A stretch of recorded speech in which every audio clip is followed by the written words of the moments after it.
We may be watching the beginning of the end of the Gulf oil spill right now, now that the flow of crude has been sealed off, at least temporarily. Some members of Congress, though, say there's still a long-term crisis to deal with, a huge crisis involving America's addiction to foreign oil. Let's bring in CNN's Lisa Sylvester. She's looking at this story for us. Lisa?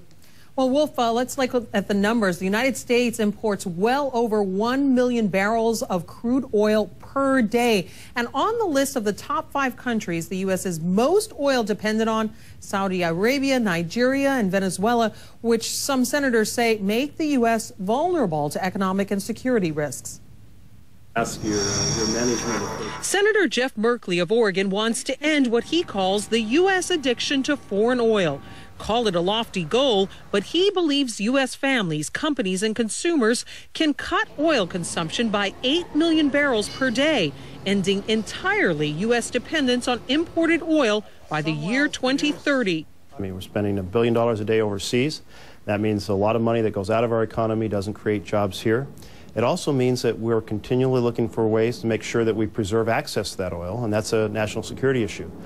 So rather than just continuing to complain about this being a problem, let's have a national plan to end our dependence on foreign oil, and that's what this plan is.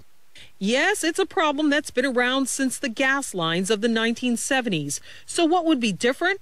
Merkley and his Democratic co-sponsors want a National Council on Energy Security created to oversee new incentives to changing the behavior and consumer choices of Americans.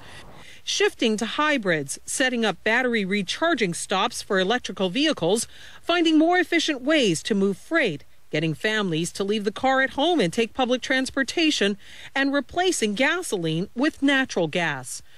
But the Conservative Heritage Foundation says the problem with the idea is that it requires all Americans to chip in. If people change their mindsets, we wouldn't have to have these regulations. But they're going to make it too expensive to buy the cars that we like. The Merkley bill focuses on demand more than supply. The Oregon senator adamantly opposes expanding offshore drilling, especially in the wake of the BP Gulf disaster. But conservative critics say if you want to tackle oil dependency, you have to look at the supply side. If you're really worried about oil dependency, what you want to do is let markets work. You want to open up those places where we can drill safely. Now, Democrats and Republicans mostly are in agreement that oil dependency is a problem, but changing Americans' demand for gas is not going to be easy. The #1 factor is the price of gasoline. The price of gas shoots up, well, then people will cut back.